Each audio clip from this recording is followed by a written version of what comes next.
दोस्तों, हमने इससे पहले गरुड़ पुराण अध्याय भाग 1 की वीडियो बनाई है। आज की वीडियो में हम गरुड़ पुराण अध्याय 2 के बारे में जानेंगे। गरुड़ पुराण अध्याय 2। गरुड़ जी ने कहा, हे केशव, यमलोक का मार्ग किस प्रकार दुखदाई होता है? पापी लोग वहां किस प्रकार जाते हैं, वह मुझे बताइए। श्री भगवान बोले, हे गरुड़, महान दुख प्रदान करने वाले यम मार्ग के विषय में मैं तुमसे कहता हूं, मेरा भक्त होने पर भी तुम उसे सुनकर कांप उठोगे। यम मार्ग में वृक्ष की छाया नहीं है जहां प्राणी विश्राम कर सके।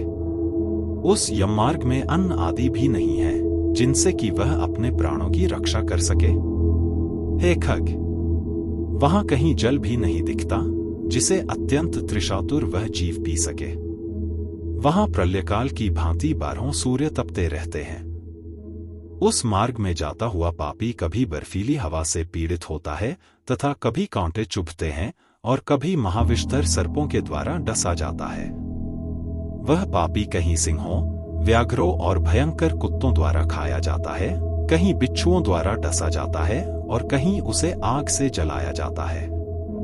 तब कहीं अति भयंकर महान असिपत्रवन नामक नरक में वह पहुंचता है, जो 2000 योजन विस्तार वाला कहा गया है। वह वनकों, उल्लुओं, वटों, पक्षी विशेषों, गीधों, सर्गों तथा डांसों से व्याप्त है। उसमें चारों ओर दावाग्नि व्याप्त है। असिपत्र के पत्तों से वह जीव उस वन में छिन्न भिन्न हो जाता है।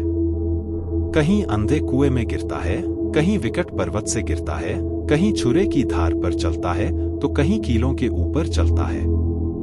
कहीं घने अंधकार में गिरता है, कहीं उग्र भय उत्पन्न करने वाले जल में गिरता है, कहीं जोंकों से भरे हुए कीचड़ में गिरता है तो कहीं जलते हुए कीचड़ में गिरता है।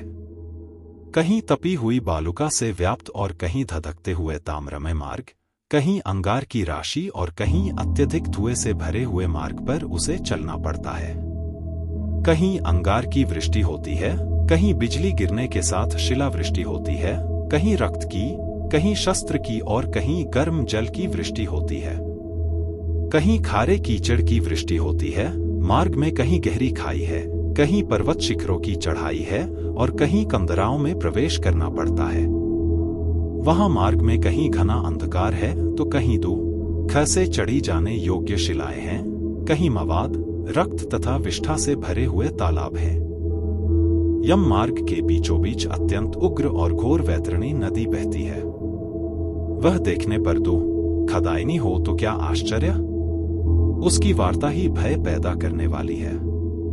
वह 100 योजन चौड़ी है, उसमें पूय, पीबमवाद और शोणित रक्त बहते रहते हैं। हड्डियों के समूह से तट बने हैं, अर्थात उसके तट पर हड्डियों का ढेर लगा रहता है। मांस और रक्त के कीचड़ वाली वह नदी ख से पार की जाने वाली है। अथाह गहरी और पापियों द्वारा खपूर्वक पार की जाने वाली यह नदी केशरूपी सेवार से भरी होने के कारण दुर्गम है। वह विशालकाय ग्राहों, घड़ियालों से व्याप्त है और सैकड़ों प्रकार के घोर पक्षियों से आवृत है। हे गरुड़, आए हुए पापी को देखकर वह नदी ज्वाला और धूम से भरकर कड़ाह में रखे घृत की भांति खौलने लगती है। वह नदी सुई के समान मुख वाले भयानक कीड़ों से चारों ओर व्याप्त है। वज्र के समान चोंच वाले बड़े बड़े गीध एवं कौओं से घिरी हुई है। वह नदी शिशुमार, मगर, जोंक, मछली, कछुए तथा अन्य मांसभक्षी जलचर जीवों से भरी पड़ी है। उसके प्रवाह में गिरे हुए बहुत से पापी रोते चिल्लाते हैं और हे भाई, हाँ पुत्र, हाँ तात, इस प्रकार कहते हुए बार बार विलाप करते हैं। भूख और प्यास से व्याकुल होकर पापी जीव रक्त का पान करते हैं। वह नदी झागपूर्ण रक्त के प्रवाह से व्याप्त, ममहाघोर, अत्यंत गर्जना करने वाली, देखने में दुख पैदा करने वाली तथा भयावह है। उसके दर्शन मात्र से पापी चेतना शून्य हो जाते हैं। बहुत से बिच्छू तथा काले सर्पों से व्याप्त उस नदी के बीच में गिरे हुए पापियों की रक्षा करने वाला कोई नहीं है। उसके सैकड़ों, हजारों भंवरों में पड़कर पापी पाताल में चले जाते हैं। क्षण भर पाताल में रहते हैं और एक क्षण में ही ऊपर चले आते हैं। हे खग, वह नदी पापियों के गिरने के लिए ही बनाई गई है। उसका पार नहीं दिखता। वह अत्यंत दुःखपूर्वक तरने योग्य तथा बहुत दुःख देने वाली है। इस प्रकार बहुत प्रकार के क्लेशों से व्याप्त अत्यंत दुःखप्रद यम मार्ग में रोते चिल्लाते हुए दुखी पापी जाते हैं। कुछ पापी पाश से बंधे होते हैं और कुछ अंकुश में फंसाकर खींचे जाते हैं और कुछ शस्त्र के अग्रभाग से पीठ में छेदते हुए ले जाए जाते हैं। कुछ नाक के अग्रभाग में लगे हुए पाश से और कुछ कान में लगे हुए पाश से खींचे जाते हैं। कुछ काल पाश से खींचे जाते हैं और कुछ कौ से खींचे जाते हैं। वे पापी गर्दन, हाथ तथा पैर में जंजीर से बंधे हुए तथा अपनी पीठ पर लोहे के भार को ढोते हुए मार्ग पर चलते हैं। अत्यंत घोर यमदूतों के द्वारा मुदगरों से पीटे जाते हुए वे मुख से रक्त वमन करते हुए तथा वमन किए हुए रक्त को पुनः पीते हुए जाते हैं। उस समय अपने दुष्कर्मों को सोचते हुए प्राणी अत्यंत ग्लानि का अनुभव करते हैं और अतीव दुखित होकर यमलोक को जाते हैं। इस प्रकार यम मार्ग में जाता हुआ वह मंदबुद्धि प्राणी हा पुत्र हा पौत्र इस प्रकार पुत्र और पौत्रों को पुकारते हुए हाय हाय इस प्रकार विलाप करते हुए पश्चाताप की ज्वाला से जलता रहता है। वह विचार करता है कि महान पुण्य के संबंध से मनुष्य जन्म प्राप्त होता है, उसे प्राप्त कर भी मैंने धर्माचरण नहीं किया। यह मैंने क्या किया? मैंने दान दिया नहीं, अग्नि में हवन किया नहीं, तपस्या की नहीं, देवताओं की भी पूजा की नहीं, विधि विधान से तीर्थ सेवा की नहीं। अत हे जीव, जो तुमने किया है उसी का फल भोगो। हे देही, तुमने ब्राह्मणों की पूजा की नहीं, देव नदी गंगा का सहारा लिया नहीं, सत्पुरुषों की सेवा की नहीं, कभी भी दूसरे का उपकार किया नहीं। इसलिए हे जीव, जो तुमने किया है अब उसी का फल भोगो। मनुष्यों और पशु पक्षियों के लिए जलहीन प्रदेश में जलाशय का निर्माण किया नहीं। गौ और ब्राह्मणों की आजीविका के लिए थोड़ा भी प्रयास किया नहीं। इसलिए हे देही, तुमने जो किया है उसी से अपना निर्वाह करो। तुमने नित्यदान किया नहीं, गौ के दैनिक भरण पोषण की व्यवस्था की नहीं, वेदों और शास्त्रों के वचनों को प्रमाण माना नहीं, पुराणों को सुना नहीं, विद्वानों की पूजा की नहीं। इसलिए हे देही, जो तुमने किया है उन्हीं दुष्कर्मों के फल को अब भोगो। नारी जीव भी पश्चाताप करते हुए कहता है, मैंने पति की हितकर आज्ञा का पालन किया नहीं, पातिव्रत्य धर्म का कभी पालन किया नहीं और गुरुजनों को गौरवोचित सम्मान कभी दिया नहीं। इसलिए हे देहिन, जो तुमने किया उसी का अब फल भोगो। धर्म की बुद्धि से एकमात्र पति की सेवा की नहीं और पति की मृत्यु हो जाने पर वह निप्रवेश करके उनका अनुगमन किया नहीं, वैधव्य प्राप्त करके त्यागमय जीवन व्यतीत किया नहीं। इसलिए हे देहिन, जैसा किया उसका फल अब भोगो। मास पर्यंत किए जाने वाले उपवासों से तथा चांद्रायण व्रतों आदि सुविस्तीर्ण नियमों के पालन से शरीर को सुखाया नहीं। पूर्व जन्म में किए हुए दुष्कर्मों से बहुत प्रकार के दुखों को प्राप्त करने के लिए नारी शरीर प्राप्त किया था। इस तरह बहुत प्रकार से विलाप करके पूर्व देह का स्मरण करते हुए मेरा मानव जन्म शरीर कहाँ चला गया, इस प्रकार चिल्लाता हुआ वह यम मार्ग में चलता है। हे तार्क्ष्य, इस प्रकार 17 दिन तक अकेले वायु वेग से चलते हुए 18वें दिन वह प्रेत सौम्यपुर में जाता है। उस रमणीय श्रेष्ठ सौम्यपुर में प्रेतों का महान गण रहता है। वहां पुष्पभद्रा नदी और अत्यंत प्रिय दिखने वाला वटवृक्ष है। उस पुर में यमदूतों के द्वारा उसे विश्राम कराया जाता है। वहां दुखी होकर वह स्त्री पुत्रों के द्वारा प्राप्त सुखों का स्मरण करता है।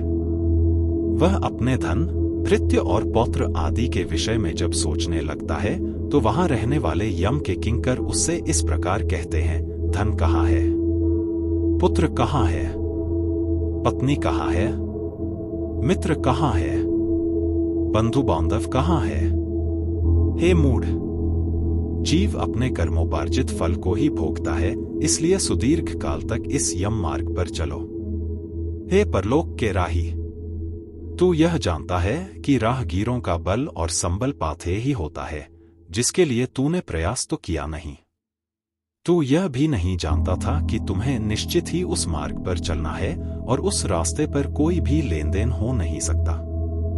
यह मार्ग के बालकों को भी विदित रहता है। हे मनुष्य, क्या तुमने इसे सुना नहीं था?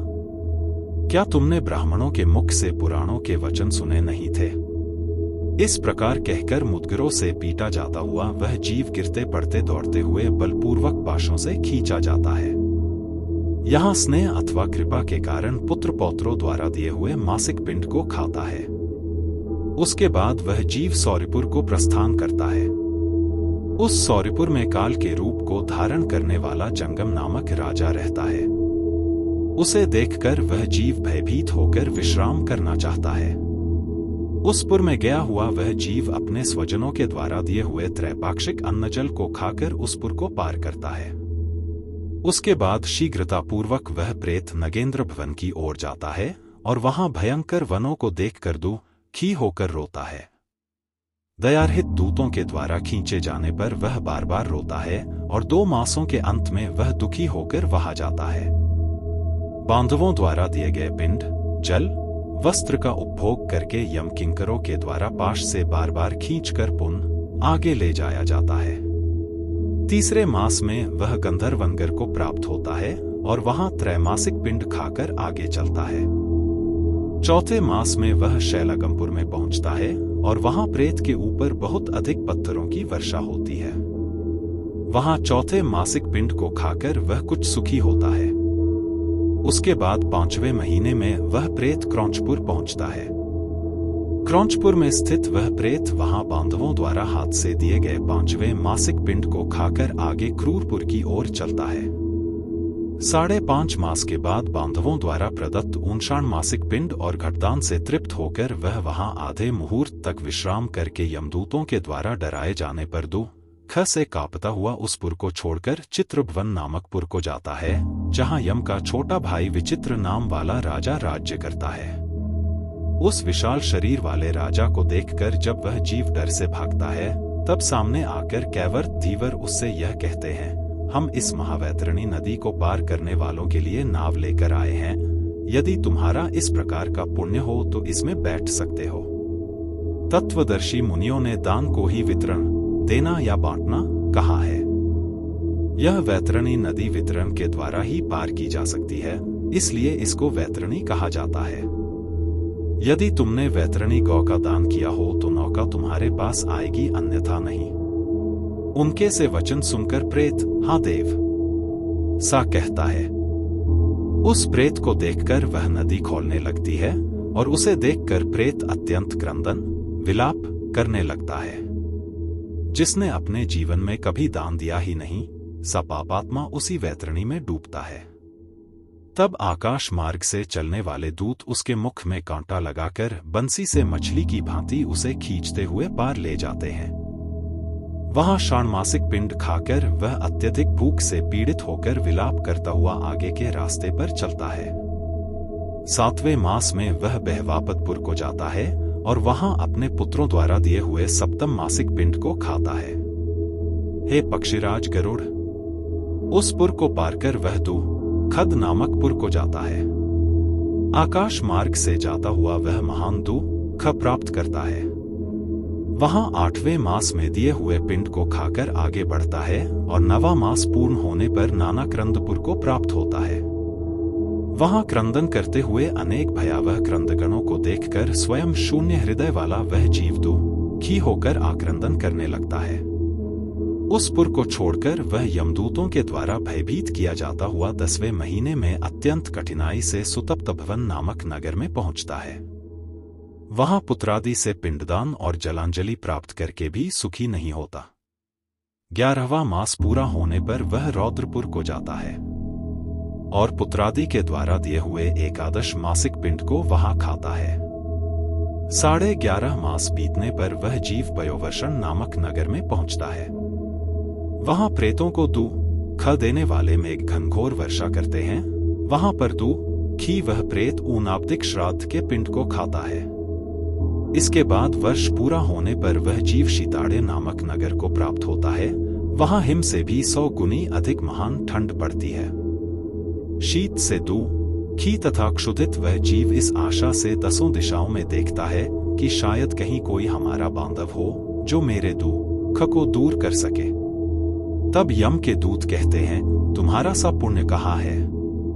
फिर वार्षिक पिंड को खाकर वह धैर्य धारण करता है। उसके बाद वर्ष के अंत में यमपुर के निकट पहुंचने पर वह प्रेत बहुभीतिपुर में जाकर हाथ भर माप के अपने शरीर को छोड़ देता है। हे पक्षी, पुण्य कर्म भोग के लिए अंगुष्ठ मात्र के वायु स्वरूप यातना देह को प्राप्त करके वह यमदूतों के साथ जाता है। हे कश्यपात्मज, जिन्होंने और्ध्वदैहिक मरणकालिक दान नहीं दिए हैं, वे यमदूतों के द्वारा दृढ़ बंधनों से बंधे हुए अत्यंत कष्ट से यमपुर को जाते हैं। हे आकाशगामी, धर्मराजपुर में 4 द्वार है, जिनमें से दक्षिण द्वार के मार्ग का तुमसे वर्णन कर दिया। इस महान भयंकर मार्ग में भूख प्यास और श्रम से दुखी जीव जिस प्रकार जाते हैं, वह सब मैंने बतला दिया। अब और क्या सुनना चाहते हो? इस प्रकार गरुड़ पुराण के अंतर्गत सारोद्वार में यम मार्ग निरूपण नामक दूसरा अध्याय पूर्ण हुआ। अगर वीडियो अच्छी लगी हो तो हमारे चैनल को सब्सक्राइब करें और वीडियो को लाइक करें ताकि हम आपके लिए ऐसी ही और मजेदार वीडियो बनाएं।